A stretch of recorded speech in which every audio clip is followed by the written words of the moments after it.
제가 가져온 것이요, 천일의 기적이라는 책이었는데, 천일이 뱃속에서 3살까지, 사실은 천일이 넘어요. 근데 제가 대략 1000일 동안 육아의 기적이 일어난다라고 보고 있는데, 지금 임신부 엄마도 계시고, 네, 그리고 이미 출산한 엄마도 계시죠, 그렇죠? 그리고 제가 보기에 전적으로 할마 계실 분도 있고, 그렇죠? 그러니까 전적으로 양육하는 분 계세요? 우리 아이 뭐 예를 들면서 전업 주부가 아니라서 그래요? 너무너무 애쓰시네요. 어떡해요. 네. 오늘 그런 분들과 또 가끔 보면 반갑고 가면 더 반갑다는 손주 대하면서 어떻게 우리 아이하고 이야기 나눌 수 있고, 그렇죠? 신생아도 이야기 나누는데 아까 기저귀 가를 때 있잖아요. 굉장히 기법 상세하게 얘기하던데, 기저귀 갈면서도 이야기해야 되는 거 혹시 아세요? 자, 다 같이 시작. 젖었어요. 기저귀 갈아줘야 될 시간 됐네. 다리 쭉 펴고, 어이구 세상에 시원해요. 와, 뽀송뽀송뽀송 너무 좋겠다. 어이구 할아버지가 기저귀 갈아줬지요. 이거 하실 수 있으시죠? 아이 키우면서 사실 늘 행복하진 않아요. 제발 우리 부모들이 우리 부모를 향해서, 즉 조부모님을 향해서, 엄마 아이고 얘 없었으면 어떡할 뻔했어, 이런 얘기 하지 마세요. 제발, 그거 우리 착각이에요. 사실 눈에 넣어도 안 아프지만 여러분, 젊은 엄마 아빠도 독방 육아라고 표현하면서 내 애 키우면서, 사실 할머니 할아버지들은요 외모 정말 젊으시고요, 황혼이라는 말을 할 수가 없어요. 저는 죄송해서 황혼이라는 말 안 넣고 싶은데 이미 보편적인 용어가 돼서 저도 황혼육아 하고요, 방송 나가면 여기다가 황혼육아 전문가라고 이거 명찰 붙여줘요. 손주 육아수당 지급하자고요. 이거 어느 분이 저한테 상담을 해오신 거로부터 힌트가 딱 저한테 주어졌는데, 저한테 방송을 봤는데 한국정책방송원이라고 있어요, KTV. 거기에 제가 황혼육아 전문가로 나갔는데 여러 가지 정책 얘기가 나왔나 봐요. 그걸 보시고 전화를 하셨어요.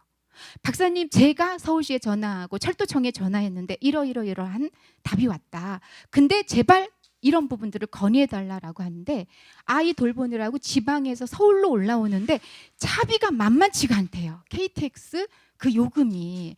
그러면서 왜 아동수당 육아수당은 있는데 하면서 얘기하세요. 그래서 손주 육아수당 지금 서초구에서는 하고 있거든요. 그리고 전반적으로 다 지급해야 돼요. 우리 청년들에게 지금 수당 같은 거 주잖아요. 중소기업 다니는 친구들한테도 주고. 조부모님만 손주 보는 재미에 푹 빠지고 엄마 아빠는 믿을 분한테 맡기는 그 2가지 장점이 있느냐? 아니에요. 가장 큰 수혜자는 누구냐면 아이예요. 어떤 면에서 수혜자냐면 격대 육아를 우리 아이가 경험하잖아요. 할머니 할아버지들, 그리고 제 세대, 그리고 젊은 엄마 아빠들이 겪는 그 문화적인 것은 분명히 차이가 있거든요. 이것을 전해주는 게 격대 육아고, 격대 문화를 전수한다는 면에서 손주 키우면서 있잖아요, 너무 신식 육아에 매달리지 마세요. 그러니까 머리로 키우려니까 애가 힘들어. 애가 엄마의 아빠의 목표에 따라올 수가 없는 겁니다. 근데 할머니 할아버지가 키우면 어떤 줄 아세요? 아이고 신기해라, 아이고 예뻐라, 아이고 소리가 계속 나와요. 이게 감탄사거든요. 그랬어요? 이런 거 나와서 지금 하시라고 하면 조금 어색하죠. 사실 각 집에서 애 키우는 집 보면요, 목욕하면서 목욕 이렇게 시키시는 분 안 계세요. 애가 말을 못 하는데도 계속 뭐 하세요? 이야기 말 걸잖아요. 기저귀 갈면서도 저보다 훨씬 더 아이한테 잘 말을 걸거든요. 우유 먹이면서도 마찬가지잖아요. 할머니 할아버지께서 진짜 옆에서 많이 도와주시는 거 여러분 너무 감사. 이래도 감사 저래도 감사해요. 아까 우리 부장님 뭐랬어요? 무슨 속담에 아이를 키우는 데는 한 마을이 필요하다. 우리도 이미 있었어요. 아프리카 격언 속담까지 안 가도. 예전에 동네에서 아이가 울고 돌아다니면 이리 들어와, 아줌마가 밥 줄게. 엄마 어디 가셨어? 이러면서 밥 챙겨줬어요. 지금은 어때요? 아는 사람이 가자고 해도 따라가지 말아라 해요. 이런 시대에서 우리가 사니까 독방 육아 말하는 거란 말이에요. 그 가운데서 엄마 아빠가, 시어머니 시아버지가 우리 애를 단 몇 시간만 봐줘도 너무 감사.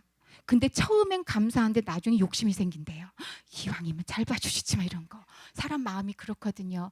할머니가 키우면 손주가 좋다. 그러므로 우리 엄마가 조금 마음에 안 들게 키워줘도 우리 애가 좋은 거야. 그리고 생각해봐. 자기하고 대봐야 돼요. 생각해봐. 누구야? 지금 엄마 안 계셨으면 너 어떡할 뻔했니? 이렇게 생각하면서 매사 감사 또 감사가 진짜 핵심어거든요. 우리 모녀는 저랑 시엄마랑은요, 저랑 시아버지랑은요 진짜 갈등 없을 것 같아요 라고 생각하는 분들이 갈등이 더 생길 수 있어요. 방심하면 안 되고요. 미리 예방하자 이건데, 노후생활 1위 하고 싶지 않은 거 1위 황혼육아예요. 이게 조사 결과입니다. 그러면 어떤 게 육아 갈등이냐? 어머 저런 거, 식습관, 위생 문제, 예의 문제. 엄마 그렇게 하면 애가 버릇 없어지잖아. 뭘 버릇 없어져? 강의 들어보니까 야 이렇게 키워야 사랑받은 애가 사랑도 한다더라. 엄마 그렇게 사랑하는 게 아니지. 절대 부모님 가르치지 않기. 그래서 한 얘기가 참고 또 참다가 뭐라고 했냐면 엄마 나 어렸을 때도 그러더니 왜 걔한테 그래? 세상 달라졌어. 엄마 왜 그렇게 키워요? 이렇게 말한 거예요. 친정엄마는 억장이 무너져요. 우리 다 부모예요. 여기 친정엄마 부모 떠나서 젊은 부모 또 다 키워놓은 부모를 떠나서 우리 다 부모잖아요. 부모의 말씀에 일리가 있다 없다? 있다. 자식 잘못되라고 하는 소리 있다 없다? 없다. 그래서 저는요 신 다음의 목소리가 부모 목소리라고 생각하는 사람이거든요. 황혼육아의 장점은 많지만 이 갈등을 잘 극복하자는 거죠. 그러면서 마지막에 양육 방식과 양육 시간에 대한 얘기 첫 번째부터 들어가요. 우리요. 부모님 조부모님이 황혼육아를 잘하기 위한 솔루션 꼭 기간 정하세요. 3살까지인지 2살까지인지 5살까지인지. 저희는 그렇게 안 맡겨요. 그냥 하루에 몇 시간, 일주일에 몇 번, 저 필요할 때 몇 번. 시간 정하세요. 엄마 나 잠깐 갔다 올게. 애 좀 잠깐 봐줘. 잠깐이 몇 분이에요? 잠깐이. 가족끼리 진짜 그러면 안 돼요. 오늘 오셨으니까 그런가 보다. 아니요. 실천하시는 거예요. 행복하게 황혼육아 하자고요. 그리고 육아 범위. 저기 딸내 며느리네 출장 나가서 애 보다가 냉장고 열어보니까 이것도 정리해줘야 되겠고, 어머 빨래 도대체 빨래통에 흰옷 깜정옷 막 섞여 있어. 이거 또 한편 또 짜네. 아유 이따 퇴근해서 또 세탁하고, 아유 이따 갔다 와서 또 지들이 뭐 끓여 먹을 거 없잖아. 그럼 괜히 국 하나 끓여놨는데 갔다 와서 엄마 이런 거 해놓지 말라니까. 하지 마세요. 육아 범위 정하세요. 은혜야, 애 없을 때는 이름 불러도 돼. 은혜야, 엄마랑 처음에 어떻게 약속했지? 애만 5시간 봐주기로요. 오케이, 거기까지. 이렇게 하는 거예요. 이게 냉정한 것 같지만 사실은 계약은 냉정한 거예요. 여러분은 취업하신 거예요. 뭐로? 손주육아 전문가로. 친정엄마로, 시어머니로, 친정아빠로 가신 정도 있지만 처음엔 정이었고, 두 번째는요, 내가 이거를 하는 것은 전문적으로 내가 얘를 잘 키워주고, 그리고 우리 아이도 앞으로 일을 잘할 수 있도록 부모 노릇 해주는 것, 이 두 가지를 다 하는 거기 때문에 더 정확하셔야 됩니다. 우리 취업할 때 계약서 써요. 그렇잖아요. 연봉 안 맞으면 어때요? 협상 결렬되면 사표도 낼 수 있는 거예요. 그러니까 연마다 연봉 협상도 하셔야 돼요. 액수는 가정마다 달라요. 육아 큰 틀은 부모가 짜야 한다. 이거 굉장히 어려운 얘기라 1시간 강연짜리인데 쉽게 얘기할게요. 부모가 할 일이 있고 조부모가 할 일이 있어요. 맡기지 마세요. 근데요 저희 엄마 아빠는요 워낙에 육아서를 많이 읽고요, 저보다 더 요즘 인터넷이라든가 이런 걸 잘 활용하셔서 애에 대해서 너무 잘하세요. 제가 할 게 없어요. 이 말 절대 위험해요. 왜? 아이는 부모가 필요해요. 조부모님이 부모 아니에요. 그리고 조부모님들도 명심하세요. 얘 내 아이 아니에요. 손주예요. 손주를 우리 아이 제쳐두고 내가 독점하겠다는 건 얘를 두 사람의 양육권을 뺏는 거나 마찬가지예요. 아이는 반드시 누구의 품을 겪어야 된다? 부모라는 품과 애착 형성을 부모와 해야 돼요. 사례 얘기 나왔어요. 현장에서 이렇게 강의할 때 저는 이제 A4 용지에다가 많은 걸 참 봤거든요. 그런데 그거 전에 근데 사례는 얼마를 받으셨으면 좋겠어요. 이러고 이제 가끔 이렇게 마이크 대면 뭘 받아요? 애들 살라고 놔둬야지. 그런데요, 설문지로 조사하면 그럼 뭘 받아요? 그럼 저쪽에서는 왜 안 받아? 막 또 이러세요. 그러면서 약간 막 뭘 받아 하는 쪽이 많으면요, 괜히 받는다고 한 쪽이 내가 애들한테 너무하나 그러고 가만히 계세요. 설문지 받으면 어떻게 하냐, 많을수록 좋다 해요. 이게 마음이에요. 받아서 좀 나눠서 손주한테도 좀 쓰고 아이한테도 쓰더라도, 내 아이한테 쓰더라도 받는 거하고 안 받는 거하고 같아요, 안 같아요? 달라요. 그런데 사례 반드시 하는데 제발 받은 거 갖고 손주 용돈 주고 내가 우리가 어떻게 쓰냐고 나중에 뭐 대학 갈 때 줄 거라고. 여러분 그러지 마세요. 얘가 내 애예요? 손주예요? 손주는 우리 애가 알아서 할 거니까 주면 어떻게 한다? 80% 이상은 나를 위해 쓰셔야 돼요. 그러면서 서운해, 무시하니, 참지 말고 소통하자. 요 세 가지는 부모님, 조부모님께 다 드립니다. 처음에는요, 제가 조부모님만 이런 거 느끼는 줄 알았어요. 이렇게 사실은요, 아무리 건강하고 예쁘셔도 나이가 들면 서운한 게 많아진대요. 그래서 저는 조부모님한테만 이거 해당되겠지 싶었는데 아니에요. 센 조부모님 밑에 부모님은요, 우리 엄마가 지금도 날 무시하나 그런데요. 그리고 서운해, 왜 저러니 하는 생각이 든다고 하는데, 무시하는 것도 아니고 서운할 필요도 없고요. 참지 말고 어떡한다? 소통하는데 아까 제가 비법 알려드렸죠. 참다가 터질 것 같아. 그럴 때 엄마 말 좀 해요. 그러면요, 표정부터가 말 좀 해요가 아니라 싸움 좀 해요. 이렇게밖에 안 되니까 어떻게 한다? 평소에 수다 많이 떠셨으면 좋겠습니다. 그래서 손주 키우면서 오히려 내 아이하고 화해하는 경우가 더 많아요. 조부모님 함께 계시는 분 절대적으로 사이 좋아야 돼요. 안방에 가셔서 뭐라 하시더라도 손주 앞에서는 여보, 누구 할아버지, 누구 할머니 하면서 아주 알콩달콩. 아이를 잘 키운다, 손주를 잘 키우는 거는요, 기술적인 문제가 아니라 환한 부모 그리고 여유로운 조부모님의 표정과 마음이라는 겁니다. 선풍기를 틀어주기만 하면 자꾸 끈대요. 그리고 배를 자꾸 덮어주고 애 병 걸린다, 애 감기 걸린다, 애 잡으려고 하냐. 그런데 애가 땀이 나는데도 엄마는 그러면 안 된다. 그래서 체온이 어른하고 다르다 그러면 다르긴 뭐가 다르냐. 애가 똑같이 여름에도 선풍기를 못 켜는데요. 여러분 어떻게 할래요? 의견차. 근데 의견차는요, 각양각색이에요. 하지만 문제는 뭐죠? 기본적으로 두 분이 대화를 안 했다는 얘기예요. 이미 사건이 터질 때 하지 말고 양육을 맡기기 전에 이렇게 얘기해야 돼요. 엄마, 혹시 엄마하고 나하고 의견이 안 맞으면 언제든지 얘기하세요. 제가 이거 보여드린 목적이에요. 이거에 대한 솔루션은 어머님께 조심스럽게 말씀드리세요. 참지 말고 얘기하세요. 요 얘기하려고 하는 게 아니라 각 집마다 다 갈등은 다를 수가 있어요. 근데 어떻게 한다? 미리 그래, 혹시 누구야? 딸, 엄마가 성심성의껏 하기는 하는데 그래도 엄마가 잘 몰라서 못하는 게 있을 수 있어. 그럴 때는 대신 손주 없는 데서 둘이 얘기해야 돼요. 엄마한테 얘기해줘. 서로 배우면서 키우는 거지. 옛날 육아 방식하고 지금하고 사실 같은 것도 있지만 다른 것도 있지 하면서 두 분이 수시로 그런 얘기 나눠야 돼요. 그러니까 아까 우리가 수다 토크할 때가 뭐죠? 그런다는 겁니다. 천일의 기적에서 3살까지라고 한다면 오늘 제가 12개월까지 이런 걸 알아두면 서로 의견차가 없고 갈등이 없어요. 이런 것 정도는 아이한테 해줍시다라는 걸로 제가 몇 개 갖고 왔거든요. 한번 좀 볼게요. 오감이 뭐라고 했습니까? 눈, 시각, 청각, 후각, 미각, 또 뭐 있죠? 촉각. 그것에 대한 것을 몇 가지 제가 뽑아왔는데요. 자, 거꾸로 보지 말고 앞에서 고개 끄덕여지게. 그 다음에 아주 애기일수록 중요한 게 천천히 말해야 돼요. 지금 저처럼 이렇게 강연을 위한 목적이 아니잖아요. 입술 보면서 어떻게 그랬어? 아이고 그랬어요? 굉장히 좋은 거예요 이게. 그래서 입모양으로 말 걸기, 위아래로 끄덕여주기, 눈 맞춰주기. 많이 먹었어? 배불러요? 이게 있죠? 애착 형성에 그렇게 줄 수가 없는 겁니다. 그 다음에 큰 소리가 나면 아이는 불안해하고요. 부드러운 목소리에 반응을 해요. 그러니까 혹시라도 목소리가 조금 저는 좀 높고 큰 편입니다 라고 한다면 아이한테는 약간 부드러운 목소리가 좋아요. 아이가 안정감을 느끼거든요.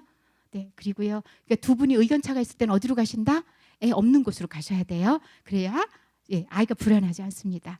그리고 흥미로운 소리가 나면 애가 그쪽으로 가니까 혹시라도 네, 아이에게 이렇게 가끔가다 청각적으로 이렇게 자극 줄 때가 있거든요. 그렇게 보면서 키우면서 우리 아이가 청각에 반응하는가라는 것도 좀 보시고요. 요거 제가 꼭 하고 싶었습니다. 이게 뭐냐면 두 가지인데 보통 지금 이제 입으신 옷들도 아이 이제 안을 땐 조금 다르겠지만 요즘 막 비즈 같은 거, 스판클 있는 거 옷도 입잖아요. 그런데 최대한 부드러운 천이 좋은데 그렇지 않을 때가 있을 때는 부드러운 천 꼭 대고서 이렇게 안아주는 게 좋아요. 왜냐? 애가 까칠까칠해서 싫어하잖아도 있지만 아이는 부드러운 촉각을 굉장히 좋아하고요. 그걸 통해서 아이가 성장하고 발달하거든요. 그러면서 제가 이거 하나 했습니다. 남의 나라 왕실 얘기를 꼭 하고 싶은 건 아닌데 로열 프린세스가 25년 만에 탄생했었죠. 그쵸? 네, 케이트가 애 낳았어요. 딸, 공주. 근데 저는 이걸 딱 보는 순간 그래, 왕세자 비니까 바로 아기는 유모한테 넘겨놓을 거야. 이 사진 촬영하고. 왜냐면 긴 머리, 그 다음에 긴 목걸이. 아기가 이렇게 하다가 끊어지, 정말 위험해요. 그래서 어린 아기들을 돌보는 보육교사들도 긴 목걸이 안 해요. 그 다음에 뭐 이런 거 같은 게 확 해가지고 여기 다치는 엄마들도 있거든요. 그럼 엄마도 모르게 왜 그래? 이렇게 돼요. 본능적으로 그렇게 된단 말이에요. 그래서 우리 이 부분은 좀 놓칠 수 있을 것 같아서요. 기타 굉장히 여러분들이 많은 공부하시겠지만 이런 섬세한 부분도 아이를 키우는 것이다라는 거죠. 자, 한 장면만 더 해드리고요. 제가 좀 두 장면. 네. 하나는요. 부드러운 흔들림을 좋아해요. 그러니까 아이 손 타면 어떡해요? 괜찮아요. 우린 프랑스 육아처럼 하지 말자고요. 그 다음에 엄마는 울 때마다 주면 어떡해. 시간 맞춰 줘야지. 이것도 아이의 기질에 따라 다르고요. 아이의 먹성에 따라 달라요. 이건 아이를 잘 관찰하면서 하는데 이 부분 굉장히 중요한 부분이 아이가 울 때가 있습니다. 까다로운 아이가 특히 많이 울어요. 그럴 때는 안아서 부드럽게 해주셔요. 어이구 이렇게 하면은 번쩍번쩍 하잖아요. 특히 할아버지가 그럼 막 아빠도 엄마도 막 안타까워 죽어. 어떻게 해줘. 내려놓으시라고 할 수도 없고 봐주시는데 고마워서 지금 다 같이 공부한 겁니다. 팀워크는요. 공동의 육아 발달을 알 때 더 잘 되거든요. 기타 궁금한 건 저한테 꼭 상담하셔가지고요. 저한테 물어보셔도 좋습니다. 왜냐하면 양수가 굉장히 부드럽거든요. 그래서 아이가 옛날 어른들 많이 하셨어요. 할머니 할아버지도. 이게 다 과학적 근거가 있어요. 이게 무슨 소리인지 아세요? 엄마 뱃속에서 들었던 양수의 그 흔들림과 혈류 맥박 소리예요. 아셨죠? 그러니까 아이가 울 때는 해서 이렇게 전정기관이 평형감을 유지하기 위해서 아이가 안정감을 느끼는 거거든요. 그러니까 울 때 그냥 놔두지 마시고 아이를 달래는 것도 굉장히 중요하다라는 거죠. 예전에 어른들이 별 뜻 없이 하셨을지 모르지만 사실 굉장히 의미가 많다라고 하거든요. 그러니까 제가 이거 보여드리는 건 단동식품하자 이 뜻이 아니라 우리의 육아는 구식 육아가 아니라 굉장히 격식이 있는 육아다라는 자부심을 가지고 하시면서 우리 손주 손녀에게 도움 많이 주시고요. 우리는 감사하고요. 그리고 우리가 늘 아껴두려고 하는 말들 저랑 같이 한번 요거 하고서 끝낼게요. 미고사 많이 하시죠? 남한테 미고사 잘해. 미안해. 고마워. 사랑해. 지켜주. 지몬미 막 이러잖아요. 근데 실제 필요한 건요. 조부모님이 육아할 때 부모님께서 하셔야 될 겁니다. 저랑 같이요. 감사해요. 표정이 감사가 넘치게 해요. 감사해요. 그 다음에 얼른 자기도 모르게 조금 조부모님은 안 따라 하셔도 돼요. 그냥 받으시면 돼요. 그 다음에 자기도 모르게 아이를 생각해서 엄마한테 조금 그런 것 같다 그러면 조금 가서 엄마 그럴 땐요 경어 써주셔야 돼요. 엄마 죄송해요. 시어머니한테는 존댓말 쓰면서 그렇죠. 그럴 때 꼭 죄송해요. 그 다음에 엄마 사랑해요. 엄마 고마워. 정말 정말 고마워. 이거 있죠. 진짜 입에 밴다고 그러죠. 습관. 이게 그냥 아이고 말버릇처럼 말하긴 아이고 립 서비스는 아이고 또 그 소리 듣기 좋다는 뜻이에요. 그게. 그러니까 어떻게 한다? 입에 붙여둔다. 아셨죠? 저랑 같이 감사해요. 시작. 감사해요. 죄송해요. 사랑해요. 이 얘기는 우리 아이 몇 살까지? 10살까지 당당히 설 때까지 누가 필요해요? 우리 조부모님 필요하거든요. 아낌없이 쓰면서 우리 손주가 잘하고요. 조부모님들 건강하셔야 돼요. 아셨죠? 네, 건강 잘 지키시면서 행복한 황혼육아 그리고 우리 젊은 엄마 아빠들도 부모님께 맡기면서 아주 아이들 잘 키우시기 바랍니다. 제 강의 마칠게요. 고맙습니다.